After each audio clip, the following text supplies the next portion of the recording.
Dokti mengucapkan terima kasih ya. Tapi sebelumnya di sini Dokti benar-benar mengapresiasi teman-teman yang hadir di sini, mau meluangkan waktu, jurnalis yang juga pasti sibuk hari-harinya.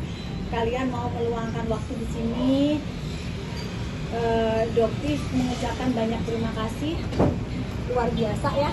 Jadi benar-benar ingin memberikan apresiasi yang sangat luar biasa dari Dokti muncul pertama kali. Para teman-teman jurnalis selalu mensupport ya, meskipun kadang-kadang ada yang kita yang miss, tapi Dokti bisa memaklumi karena mungkin kalian kan pencari warta, pencari berita ya. Tapi Dokti apresiasi yang luar biasa, terima kasih yang luar biasa. Sampai di detik ini Dokti bisa berdiri di sini dengan tegar itu atas kawalan teman-teman di sini ya. Tanpa jurnalis, tanpa masyarakat yang smart, nggak akan mungkin bisa sampai di titik ini gitu ya. Terima kasih banyak. Oke. Nah, sekarang di sini Dokti ingin menyampaikan ada dua perkara yang dimana kemarin PMJ sudah melakukan press conference ya atas laporan Dokti yang sudah naik sidik. Yang satu atas nama DRL yang sudah ditetapkan menjadi tersangka atas laporan Dokti yang dilakukan di 2 Desember 2024. Untuk menetapkan tersangka di satu manusia ini ya membutuhkan hampir lebih dari 1 tahun. Dan Dokti apresiasi terhadap Polda Metro Jaya Dirkrimsus pada saat itu dipegang oleh Bapak Ade Syafri. Beliau tegak lurus merah putih, tidak sepeser pun uang yang keluar dari rekening Dokti, uang Dokti yang masuk ke dalam Polda Metro Jaya. Dokti pastikan ya, tidak ada sepeser pun. Jadi Dokti pastikan Dirkrimsus Polda Metro Jaya tegak lurus dengan luar biasa tekanannya. Tapi Dokti pastikan, bahkan Dokti berani bersumpah, tidak pernah satupun uang Dokti masuk ke dalam Dirkrimsus PMJ pada saat itu dijabat oleh Bapak Ade Syafri. Selanjutnya oleh Bapak Kaniknya, Pak Tommy ya, Bang Tommy, Bang Rizal, Bang Husni, semuanya tegak lurus, merah putih. Dokti memohon di situ tegakkan keadilan seadil-adilnya. Ya, prosesnya sangat panjang, tapi memang korbannya sangat mudah ditemukan. Ya, apa barang buktinya? Barang buktinya ada 3. Seperti yang sudah disebutkan di respon kemarin. Ada yang namanya white tomato atau yang Dokti sering sebutkan tomat busuk ya. Yang sebenarnya tidak pernah ada kandungan tomat putih di situ. Dan yang kedua adalah DNA salmon. Yang ketiga adalah stem cell. Ya. Jadi di situ jelas banget ada dugaan penjualan produk yang berbahaya dan penipuan. Berapa kerugiannya bisa dihitung ratusan miliar. Ya, jadi pada saat beliau itu pamer dengan menghasilkan omset 41 miliar, salah satu yang terjual adalah produk yang Dokti laporkan. Jadi kerugiannya dipastikan ratusan miliar. Ya, makanya Dokti minta keadilan di situ. Oke. Terus yang kedua adalah laporan SS. Laporan SS sebenarnya Dokti tidak ingin melapor. Ya, jadi ini case-nya panjang, bukan case persekusi ya. Kalau persekusi itu masih berproses karena memang banyak ya marga satwanya di situ. Begitu Dokti bongkar, naiklah. Wah, dianggap Dokti bilang fix bukan dokter justiper. Faktanya dia justiper beneran. Dan kemarin Dokti dengar minggu kemarin dia dipanggil di Polres Medan. Ya, jadi P19. Oh, nanti digoreng nih. Kok tahu P19? Dokti tahu itu adalah haknya Dokti untuk tahu. Dokti pengen tahu sampai kapan ini kasus yang mau berjalan. Kenapa kok takut banget untuk melakukan SP3? Kalau memang dia benar-benar justiper, fix 1000% dia justiper. Semua bukti menandakan dia ada justiper. Nggak terelakkan lagi, gitu ya. Ya, untuk kedua TSK yang kedua di Polres Jakarta Selatan. Jadi Dokti dinaikkan statusnya tersangka di Jakarta Selatan. Kenapa? Karena Dokti membuat konten di akun Dokter Detektif yang saat ini disita oleh Polres Jakarta Selatan sudah kurang lebih 6 bulan. Ya, Dokti bilang kalau nggak salah ya intinya Cat atau Suneo ya Dokti bilangnya, lupa ya. Gak punya kan, kamu sudah izin praktek. Seperti itu ya, Doktif ya. Oke, itu ada dasarnya. Doktif datang ke klinik Athena di Palembang sebagai pasien. Pasien apa? Pasien yang ingin melakukan injeksi stem cell. Ya, Doktif tidak pernah tahu selama ini, selama kurang lebih sampai detik ini 19 tahun berputar di dunia kecantikan, tidak ada yang namanya stem cell itu belasan juta. Stem cell itu ratusan juta, 200 sampai 300 juta stem cell. Tetapi di klinik dia bisa menjual yang namanya mini stem cell dengan harga 15 juta. Tertarik dong Doktif, wah ini kayaknya inovasi baru nih. Inovasi baru. Nah, pada saat Doktif ke sana, ya Doktif datang. Pada saat Doktif datang di sana tidak ada yang namanya pelang dokter. Ya, tidak ada yang namanya pelang dokter Richard. Itu tidak ada. Oke, nah. Doktif masuk ke situ. Doktif cari, lihat mana sih surat izin prakteknya Richard. Doktif keliling ruangan di situ, guys. Tidak satu pun Doktif menemukan ada itu. Oke ya, oke. Dan itu ada saksinya. Karena Doktif ke sana tidak seorang diri. Dan Doktif mendaftar sebagai pasien atas nama Doktif sendiri. Jadi jangan nanti nyamar, nggak ada. Doktif memberikan identitas asli Doktif sendiri. Ya, jadi Doktif sebagai pasien itu identitas asli. Oke, dan akhirnya Doktif ketemu dengan dokter di situ. Mereka mulai ketakutan. Dokter di situ dia bilang, ini Doktif ya? Apa yang Doktif katakan? Iya, saya Doktif. Saya mau tanya, ini stem cell apa? Kok Anda bisa memberikan, kok klinik ini bisa memberikan 15 juta? Saya mau stem cell. Dan di situ dokternya mengakui, Dok, itu bukan stem cell, itu adalah sekretor. Jadinya apa? Selama ini Anda, DRL, diduga sudah melakukan penipuan kepada konsumen di klinik Anda. Ya, dan saya tanya apakah DRL punya surat izin praktek, karena saya tidak melihat itu. Dan apa yang dokternya katakan pada saat itu? Dia, dokternya sendiri nggak tahu. Dokter kliniknya sendiri aja nggak tahu dia punya surat izin praktek. Coba sah dong kalau dokter bilang Richard nggak punya surat izin praktek. Dokter nggak menemukan di situ, dan itu adalah aturan dari kode etik kedokteran Indonesia. Wajib meletakkan surat izin praktek yang mudah dilihat oleh pasien. Itu wajib hukumnya. Ya, jadi Dokter tidak takut. Dokter tunggu sampai P21 kapan persidangan, kita akan bongkar-bongkaran soal itu. Gitu. Oke? Ya, mungkin ada yang Bang Caca mau tambahkan. Baik, makasih teman-teman karena kita udah sini udah meluangkan waktunya untuk bertemu ikut dengan acara konferensi terkait dengan perkara-perkara yang dilaporkan oleh tim kami selaku kuasa hukum dari Doktif. Jadi begini, coba saya tambahkan. Yang pertama terkait dengan perkara TSK saudara DRL yang saat ini di Polda Metro Jaya, sebagaimana sudah diumumkan oleh pihak humas dari Polda Metro Jaya, bahwa yang kita laporkan ini terkait dengan Undang-Undang Perlindungan Konsumen dan Undang-Undang Kesehatan. Jadi pada intinya dalam apapun yang dari pasal yang kita laporkan dan laporan kita kepada saudara DRL ini, ancaman hukumannya itu 12 tahun. Dan kami sebagai kuasa hukum di sini melihat karena ancamannya ini di atas 10 tahun atau 12 tahun, seharusnya dari pihak Polda Metro Jaya atau tim penyidik bisa melakukan penahanan. Karena apa? Satu, barang yang dijual oleh pihak DRL sebagaimana yang sudah disebutkan itu ada 3 barang, salah satunya itu white tomato, sampai detik ini masih dijual bebas. Sedangkan yang kita tahu barang itu bukan barang yang seperti apa yang dia iklankan, sampaikan kepada publik bahwa ini white tomato, padahal itu bukan. Sehingga ini bisa dapat kami pastikan untuk dilakukan penahanan, karena itu salah satu alasannya. Karena sampai saat ini belum ada penarikan barang dari DRL sendiri. Seharusnya penyidik tuh harusnya melakukan penahanan. Itu yang pertama. Yang kedua,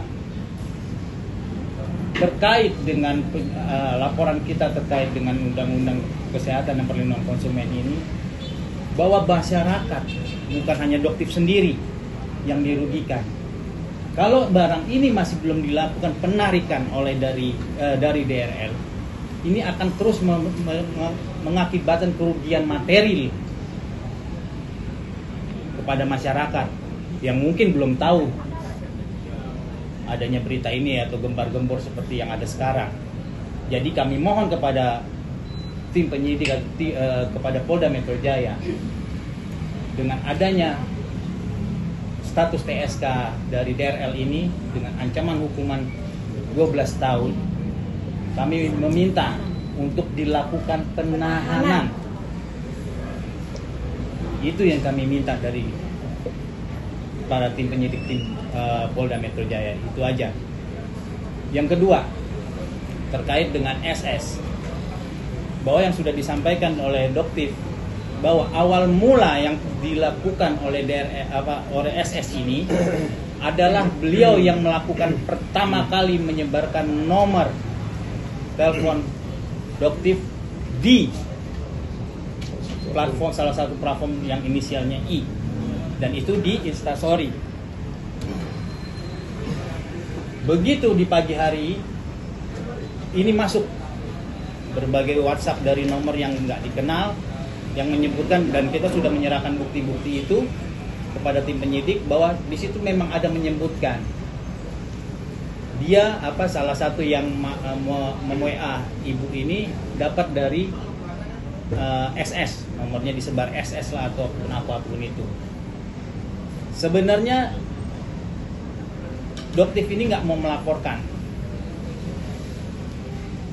tapi karena sudah dilaporkan, kita pun membuat laporan balik terhadap SS, dan itu masuk dalam Undang-Undang PDP terkait dengan illegal access, di mana dia menyebarkan itu di ruang publik, dia yang bisa diakses oleh umum, oleh khalayak oleh keluar.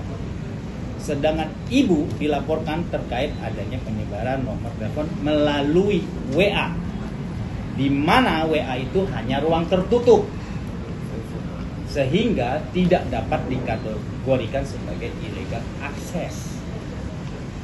Itu makanya alhamdulillah tim penyidik cyber PMJ menetapkan beliau itu sudah naik ke tingkat penyidikan dan akan dipanggil. Kemungkinan yang berdasarkan informasi yang sudah disebutkan oleh pihak humas dari PMJ, mungkin akan dilakukan penyitaan. Nah, itulah kenapa sampai detik ini kita menunggu kedatangan SS untuk menghadap ke pihak penyidik cyber. Dan kemungkinan dengan adanya penyitaan akun ataupun apapun itu oleh tim penyidik, kemungkinan bisa naik untuk ditetapkan sebagai PSK. Itu. Jadi terkait dua hal ini, alhamdulillah apapun yang kita kerjakan dari laporan tim kuasa hukum ini bekerja membuahkan hasil. Memang di luar sana banyak bilang, oh ini nggak bakal naik, nggak jelas. Maaf cakap DRL ini kebal hukum, tapi alhamdulillah ini terbukti dia dari TSK. Sedangkan pada kasus-kasus yang ibu sebagai pelapor di Polres Jakarta Selatan, buat kami tim kuasa hukum ini sesuatu yang dipaksakan. Karena apa? Terkait dengan SIP. SIP itu berdasarkan peraturan Kemenkes juga, itu wajib dipasang, dipampang, dipajang, yang dapat dilihat oleh khalayak maupun pasien yang akan berobat di klinik ataupun rumah sakit. Jadi kita ngomong klinik karena beliau punya klinik. Itu wajib hukumnya untuk dipasang, agar apa? Masyarakat ataupun pasien dapat melihat siapa-siapa dokter yang berpraktek di situ, bukan disembunyikan atau tidak dipampang di tempat lain. Diwajibkan dalam peraturan Kemenkes agar dapat dilihat khalayak umum. Nah, ini yang menjadi dalil beliau. Beliau ada DRL ini, tapi tidak dipasang di tempat yang seharusnya. Beliau bilang, oh saya ada, tapi nggak pasang di tempat yang bisa dilihat, tapi di atas lantai 2. Itu kan buat kami lucu. Seharusnya kalau memang beliau mempunyai SIP, ya dipasang agar tahu orang-orang, oh calon pasien, oh benar ada namanya DRL itu sebagai dokter yang berpraktek, walaupun dia berpraktek berdasarkan on call, tapi wajib hukumnya siapapun yang berpraktek, baik itu di klinik mandiri ataupun di rumah sakit, wajib hukumnya setiap dokter atau perawat, tenaga medis yang berpraktek di situ harus memasang plat nama dan SIP-nya. Itu. Jadi terkait dengan kasus di Jakarta Selatan sebagai ibu dokter itu sebagai PSK, buat kami itu lucu dan kami siap. Alhamdulillah ibu pun siap. Cepetan. Gitu. Lamaan, jangan lama-lama. Jadi kami mohon ya kalau kepada masyarakat lah yang mungkin mengikuti cerita ini, buat kami dan buat Anda mungkin bisa melihat ini bisa menjadi suatu tambahan informasi lah, bahwa kalau ingin melakukan praktek jangan terbawa dengan iklan, habis itu melihat tempatnya mewah, oh dengan enaknya, oh tinggal datang, oh ini bisa udah pasti bagus lah atau apa. Tapi jadi ini sebagai masukan dari kami dari dokter untuk bisa jadi pembelajaran bahwa tidak semua yang dilakukan maaf cakap DRL itu terkait dengan SIP itu benar. Karena apa? Seharusnya kita balik lagi ke peraturan juga Kemenkes, harus dilakukan, bukan harus, wajib untuk memasang plat nama dan SIP ke dokter yang berpraktek. Itu aja sih sebenarnya. Ya buat kami sih ya kita siap maju untuk membela klien kami ini dokter, karena dalam hal ini beliau memberikan informasi kepada masyarakat bahwa ini bukan suatu kebohongan, tapi memang fakta adanya, dan ibu di sana juga mendaftar sebagai pasien dengan nama pribadi.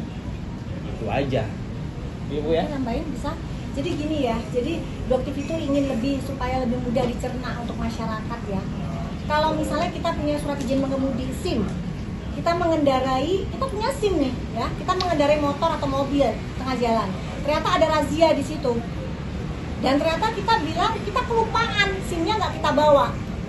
Oh alasannya kita beralibi bilang, Pak Polisi, saya punya tapi itu ketinggalan di rumah. Menurut kalian polisi tetap menilang atau tidak? Coba, akan ditilang atau tidak? 1000% kalian akan ditilang. Nah, kalau pada surat izin pengemudi kenapa dianggap tidak ada? Karena tidak membawa. Kok aturannya jadi berubah pada saat surat izin praktek tidak ada, tidak diletakkan sesuai dengan aturan. Hukum itu hitam putih, merah putih. Salah nggak ada yang namanya abu-abu. Salah ya salah, bener ya bener. Aturannya pasang ya pasang. Jangan ngeles, saya pasang di lantai 2. Terus kamu pikir pasien yang datang suruh naik ke atas gitu, suruh ngeliat. Bahkan dokter yang di situ juga nggak tahu kamu punya surat izin praktek. Berhenti DRL, berhenti melakukan kebohongan, melakukan apa istilahnya namanya ngeles dengan kalimat seperti itu. Stop. Memuakkan sekali loh apa yang kamu lakukan itu di matanya Doti, sangat memuakkan sekali. Makanya Doti minta PMJ Tegak Lurus orang ini ditahan. Ingat dengan kasusnya Karput. Ya, PMJ difitnah habis sama DRL. Difitnah habis, guys. Dibilang PMJ penyidik itu menyeret-nyeret, menarik dia, itu semua adalah kebohongan, fitnah besar yang dilakukan oleh DRL. Apakah PMJ juga rela nama PMJ akan rusak karena orang ini nggak ditahan? Luar biasa penggiringan opininya, framing ternak buzzernya luar biasa. Doktif demi Allah, demi Rasulullah tidak pernah menggunakan buzzer. Tidak pernah. Karena Doktif yakin, selama yang kita omongkan kebenaran fakta, Allah pasti belain. Gak ada backingan. Sampai saat ini Doktif dengar kemarin Doktif adalah, sempat dengar Doktif ini adalah anak buah dari MS Glow. Doktif mengenal MS Glow, Mas Gilang, Sandi itu pada saat kasusnya Sahrul. Doktif berdiri di kaki sendiri. Doktif variabel bebas, tidak terikat dengan siapapun, tidak terafiliasi dengan brand manapun. Doktif ini variabel bebas, bebas berbicara apapun, asalkan itu benar.